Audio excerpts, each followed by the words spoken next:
Hi friends, welcome to டவர்க்யூன் ஃப்ளாக்ஸுங்க. இன்றைக்கி பேச்சுலர் ஸ்டைலில் உங்களுக்கு பொங்கலும் பாஸ்தாவும் எப்படி பண்ணலான்னு பார்த்துடலாங்க. ஒரு டம்ளர் புழுங்கரிசி எடுத்து வச்சுட்டேங்க.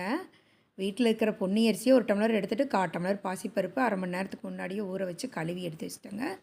ஜீரகம் 1 ஸ்பூனுங்க, மிளகு 1/2 ஸ்பூன் போட்டு நீங்கள் இந்த மாதிரி கொஞ்சம் கொத்திக்கலாம். இல்லை நீங்கள் டேரெக்டாகவே போடுறதுனாலும் போட்டு தாளிச்சிக்கலாங்க. நான் கொஞ்சம் அரைகுறையே கொத்தி அதை ரெடி பண்ணி வச்சுட்டு தான் கருவேப்பிலை ஒரு கீத்துங்க, இஞ்சி ஒரு துண்டுங்க, பச்சை மிளகா 1, முந்திரி பருப்பு 1 ஸ்பூனுங்க.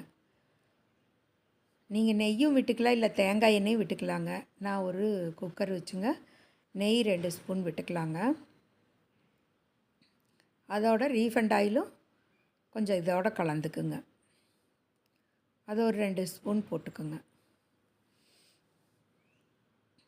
போட்டுட்டு இதோட நம்ம முந்திரி பருப்பை போட்டுக்கலாங்க.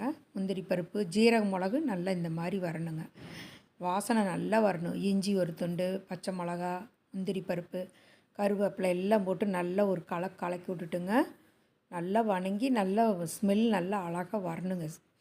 வாசனை கம்மன்னு வந்த பிறகு நீங்கள் இதை எடுத்து வச்சுட்டும் அரிசி தனியாக வேக வச்சு இதில் கலக்கலாங்க. நான் இதோடையே ஒன்றா போட்டுருங்க. அப்போ தான் சாப்பாடு இதோட கலக்கும்போது தாங்க நல்லாயிருக்கும். அரிசியை நம்ம கழுவி வச்சுருக்கிற அரிசி இதோட ஆட் பண்ணிக்கலாங்க. 1 டம்ளர் அரிசிக்கு 1/4 டம்ளர் பாசிப்பருப்பு போட்டுக்கணுங்க. ஒரு கை போடுங்க, பாசிப்பருப்பு போதுங்க. நான் வீட்டில் இருக்கிற பொன்னி அரிசியை போட்டேங்க. போட்டுட்டு நம்ம 1 டம்ளருக்கு வந்துங்க எத்தனை டம்ளர், 4 டம்ளர் தண்ணி ஊற்றணுங்க. இப்போ 2 ஊற்றியாச்சு, 3, நீங்கள் 4, 5 கூட ஊற்றலாங்க. 4 டம்ளர் ஊற்றுங்க, கரெக்டாக இருக்குது. கல்லுப்பு நல்லா 1/4 டம்ளர் அரிசி போட்டிருக்கறனால அந்தளவு போட்டுக்கிறேங்க. ஒரு பிஞ்சு மஞ்சத்தூள் போட்டுக்கோங்க. மஞ்சத்தூள் போடுறது ஆப்ஷன் தாங்க, உங்களோட பிரியந்தான் அது போட்டுக்கிறது. நான் போடுவேங்க கொஞ்சமாவது இதாக இருக்கட்டும்னு. நல்லா அரை மணி நேரத்துக்கு முன்னாடியே அரிசி ஊற வச்சுருங்க. ஒரு கலக்கி விட்டு மூடி வச்சிங்கன்னா தான் இதாகுங்க. 5 விசில் விட்டுருங்க, அப்போ தான் நல்லா குழைய வேகுங்க. விசில் போட்டுடலாங்க. அதுக்குள்ளே வந்து நம்ம சட்னிக்கு ரெடி பண்ணிடலாங்க. தேங்காய் 1/2 மூடி எடுத்து வச்சுருக்குறேங்க. அதோட பச்சை மிளகா 2, கருவேப்பிலை, இஞ்சி ஒரு துண்டு, பூண்டு 1ங்க, பொட்டுக்கல்லைங்க. பொட்டுக்கல்லை வந்துங்க ஒரு 4 டீஸ்பூன் போட்டுருக்குறேங்க. தேவையான அளவு உப்பு, கருவேப்பிலை, கொத்தமல்லி தழை எல்லாமே போட்டு அரைச்சிடுங்க. அரைச்சிட்டு வந்த பிறகு எடுத்து ஊற்றிட்டுங்க தாளித்து விட்டுறலாங்களா. எண்ணெய், கடுகு, கடலப்பருப்பு, உளுந்தம்பருப்பு போட்டு தாளித்து ஊற்றினீங்கன்னா தான் நல்லாயிருக்கு. தேவையான அளவு தண்ணி வந்துங்க, அளவு ஒரு 1/2 டம்ளர் நான் மிக்சியில் ஊற்றி அதை நான் இதில் ஊற்றிடுவேங்க.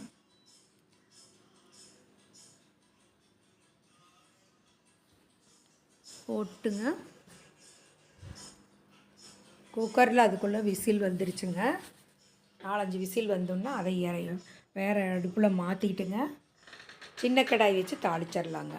ஆயிலில் 1 டீஸ்பூன் விட்டுட்டுங்க, கடுகு, கடலப்பருப்பு 1 ஸ்பூனு, உளுந்து பருப்பு 1 ஸ்பூனுங்க, கடுகு 1 ஸ்பூனு சின்ன ஸ்பூனில் போட்டுக்குங்க.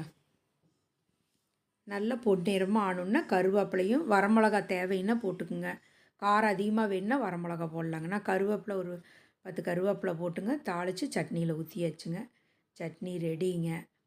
அடுத்தது பொங்கல் ரெடி பண்ணிக்கிட்டால் போதுங்க. அது பொங்கல் 4-5 விசில் விட்டு பாருங்கள் இந்த மாதிரி கலக்கி அதை எடுத்து ரெடி பண்ணி வச்சுக்கலாங்க. நல்லா இந்த மாதிரி கலக்கி விட்ருங்க. இதை விட உங்களுக்கு நல்லா இன்னும் தண்ணி பதமாக வேணுன்னா இன்னொரு டம்ளர் தண்ணி கூட நீங்கள் சேர்த்திக்கலாங்க. இந்த பாத்திரத்துலேங்க எண்ணெய் தடவி அதை இது பண்ணிக்கலாங்க. அடுத்தது பாஸ்தாக்கு வெங்காயம் ஒரு 10 வெங்காயம் கட் பண்ணியிருக்கேன், 2 தக்காளிங்க, எண்ணெய் 3 டீஸ்பூன் விட்டுங்க, சோம்பு போட்டுடலாங்க, கருவேப்பிலை ஒரு கீத்துங்க, இஞ்சி வந்துங்க ஒரு துண்டு எடுத்து சின்னதாக கட் பண்ணி போட்டிருக்கிறேன். அதோட சின்ன வெங்காயம் ஒரு 10 வெங்காயம் கட் பண்ணி வச்சுருக்குங்க, அதையும் ஆட் பண்ணிக்கலாங்க. 10-15 வெங்காயம் கூட போடலாங்க. வெங்காயம் நல்லா வணங்கின பிறகு தக்காளி 2 சின்ன தக்காளி தான் போட்டிருக்கேங்க. பெரிய தக்காளியாக இருந்தால் 1 போடுங்க போதும். நீங்கள் கரைச்சும் ஊற்றலாங்க. நான் வந்து சின்னதாக கட் பண்ணி போட்டிருக்கேன். அவருக்கு இந்த மாதிரி போட்டால் தான் பிடிக்குங்க, அதனால் அந்த மாதிரி செஞ்சுருக்கேங்க. எங்கள் வீட்டுக்கு இன்றைக்கி கெஸ்ட்டு வந்திருக்காங்க. எங்கள் வீட்டுக்காரரோட பழைய காலத்து நண்பருங்க, 50 வருஷ நண்பர் வந்திருக்காருங்க. பாஸ்தாவை நல்லா ஒரு 1/4 மணி நேரம் நீங்கள் தண்ணி நல்லா கழுவிட்டு தண்ணியிலேயே ஊற வச்சுட்டு அப்புறம் இதில் போடுங்க. சீக்கிரம் வெந்துருங்க அது. உப்பு வந்துங்க சால்ட் உப்பு போடுங்க.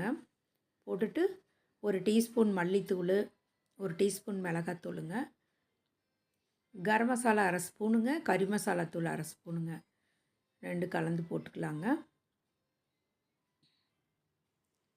கறி மசாலா தூள் போடுறது உங்கள் ஆப்ஷன் தாங்க. நான் சும்மா கரம் மசாலாவோட இதையும் ஒரு கறி மசாலா 1/2 ஸ்பூன் போட்டிங்கன்னா டேஸ்ட்டு நல்லா இருக்குங்க. அதுக்காக 2 கலந்து போடுவோங்க.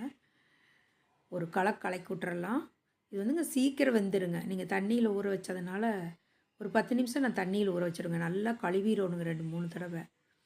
அப்புறம் தண்ணியில் ஊற வச்சுட்டு இது பண்ணி பாருங்கள். டேஸ்ட் அவ்வளோ நல்லா இருக்குங்க. ஒரு 1/2 டம்ளர் மட்டும் தண்ணி ஊற்றுங்க. அதிகம் தண்ணி ஊற்றாதீங்க. எண்ணெயிலேயே கொஞ்சம் நேரம் வணக்கிட்டு 1/2 டம்ளர் தண்ணி மட்டும் ஊற்றிடுங்க. பாஸ்தா வெந்த பிறகுங்க அதுக்குள்ளே நம்ம தேங்காய் திருகிட்டு வந்துடலாங்க. தேங்காய் ஒரு 2 டீஸ்பூன் தேங்காய் போட்டுக்கலாங்க. போதுங்க. நான் பாஸ்தா கம்மியாக தான் போட்டுக்கிறேன். சின்ன டம்ளரில் 1 டம்ளர் போட்டேங்க.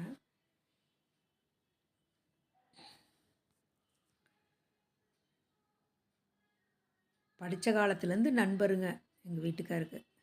அவர் மதுரையிலேருந்து வந்திருக்கிறனால எல்லாம் கடகடன் ஸ்பீடாக பண்ணியாச்சுங்க. அவர் பொங்கலை போதுன்ட்டாருங்க. அவர் காலையில் அதுதான் அவருக்கு பிடிக்குங்களாம்மா இந்த அண்ணாவுக்கு. சரிங்க அதை பண்ணி பாஸ்தாவும் பண்ணியாச்சுங்க.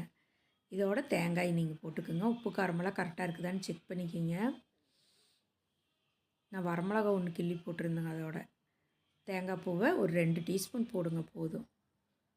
போட்டு நல்லா வணக்கி விட்டு மூடி வச்சிடலாங்க. அடுப்பு ஆஃப் பண்ணிடல. இதை நல்லா ஒரு 2 நிமிஷம் வணக்கினீங்கன்னா போதும். வணக்கி விட்டு மூடி வச்சிடலாங்க. அடுப்பு ஆஃப் பண்ணிடுங்க. அடுப்புலேயே கொஞ்சம் நேரம் சூடாக இருக்கட்டும். இந்த அண்ணன் வந்துட்டாங்க. நம்ம ரெடி பண்ணி கொத்தமல்லி தலையை தூவி விட்டு மூடி வச்சிடலாங்க. எடுத்து சர்வ் பண்ணிக்கலாங்க. பொங்கலை ஒரு கப்பில் போட்டுங்க தட்டை எடுத்து வச்சு அந்த அண்ணனுக்கு ரெடி பண்ணி வச்சாச்சுங்க. அவ்வளோதாங்க. அடுப்பு ஆஃப் பண்ணியாச்சு. மூடி வச்சிட்டிங்கன்னா அப்படியே அடுப்புலேயே இருந்ததுன்னா சூடாகவே இருக்குங்க. அவங்க வந்து சாப்பிட்றதுக்குள்ளே நீங்கள் பொங்கலும் ரெடி ஆகிடுச்சுங்க. எடுத்து எல்லாமே சர்வ் பண்ணிடலாங்க. நீங்கள் இன்னுமே தண்ணியாக வேணுனாலும் இது பண்ணிக்கலாங்க. இந்த மாதிரி பரிமாறிக்கலாங்க. சட்னி பாஸ்தா ரெடி ஆகிடுச்சு. எல்லாம் பேச்சுலர் ஸ்டைல்லையே பண்ணியாச்சு. பார்க்கவே இல்லை. உப்பு கம்மியாக தான் சாப்பிடுவேன். உப்பு கம்மியாக இருக்குங்களா? சூடாக கம்மியாக சாப்பிடுவேங்க. அப்படிங்களா? ப்ரெஷர் இருக்குங்களா? ப்ரெஷர்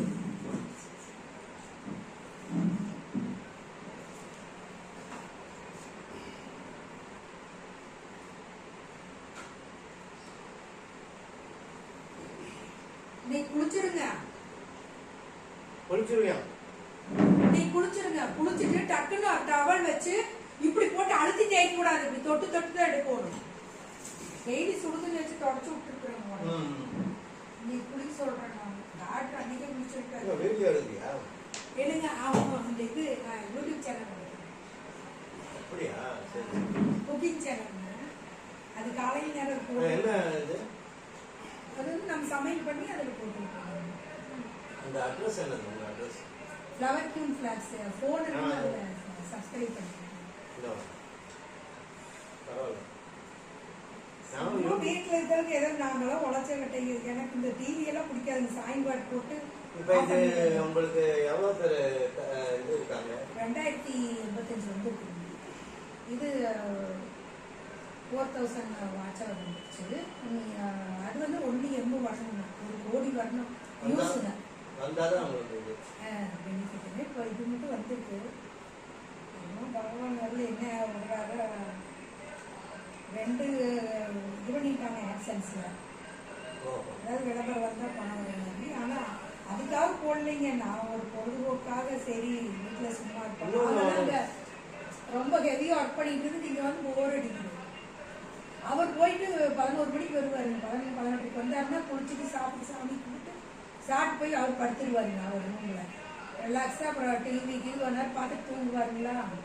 அப்புறம் நம்மளுக்குன்னு ஒரு என்டர்டெயின்மெண்ட் வேணுங்க. எங்கே போகிறோம்? நாங்கள் சினிமா ட்ராமா இதை நாம் பண்ணுற சமையல் அப்படி காலையில சொல்லியிருந்தாருன்னா பஜ்ஜிக்கெல்லாம் ரெடி பண்ணியிருக்கல. நான் வெங்காயம் எல்லாம் தொழிச்சு வைக்கல. நான் நீங்கள் இருப்பீங்க. என்னங்க இந்த இது. வெறும் பாஸ்தா தான். உங்க உங்க டியூப்ல யூடியூப்ல இருக்காங்க. ஆமாம், நல்லா இருக்கு. டெய்லியுமே நேற்று வெண்டைக்காய் வடை பண்ணேன். இன்னைக்கு பண்ணுறதுக்கு வெங்காயம் இல்லை, நேற்றுல தொளிச்சு வச்சுருந்தாரு முந்தானைக்கு. அவர் இப்போ வீட்டில் இருக்கிறதுனால ஏதோ ஒன்று சும்மா இருக்க மாட்டாருங்க. ஒன்று செய்வார். கை அடிபட்டதுலேருந்து கொஞ்சம் போட மாட ஹெல்ப் பண்ணுவாருங்க.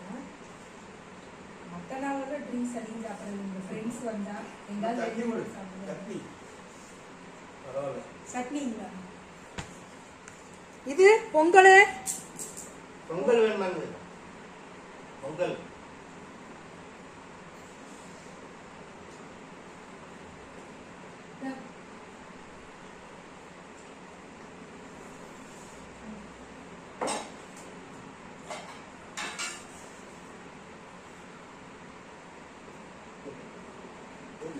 பச்சரிசி இல்லைங்களா?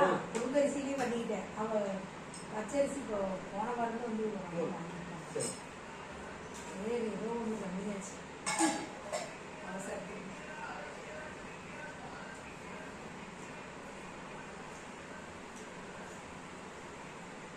உப்புக்காரங்க நான் இருந்துருவாங்க. பொங்கல்ல கொஞ்சம் உப்பு பத்தலீங்களா? பொங்கல்ல உப்பு கரெக்டா இருக்கா? சரியா இருக்கு, சரியா இருக்கு. சரியா. எனக்கு இது சரி. அவரு அதிகம் சேர்த்துக்க மாட்டாரு. இதுலயே தயிர் சாத்திரியே உப்பு போட மாட்டாரு. ப்ரெஷர் இருக்கிறதுனால. மக்களே, என் வீட்டுக்காரனோட ஃப்ரெண்டுங்க மதுரையிலேருந்து வந்திருக்காங்க. பாருங்க, எல்லாம் சமைச்சாச்சு, சாப்பிட்டாச்சு, சாமி கும்பிட்டாச்சு, பகவானுக்கு விளக்கு பற்றி வச்சாச்சு, எல்லா வேலையும் முடிஞ்சுதுங்க. தேங்க்யூ ஃபார் வாட்சிங். பொழுதுபோக்கு இந்த வீடியோ பிடிச்சிருந்தா நீங்களும் ட்ரை பண்ணி பாருங்கள். லைக் பண்ணுங்கள், ஷேர் பண்ணுங்கள், கமெண்ட் பண்ணுங்கள், பெல் பட்டனை கிளிக் பண்ணுங்கள். சப்ஸ்கிரைப் பண்ணாதவங்களாம் சப்ஸ்கிரைப் பண்ணிடுங்க.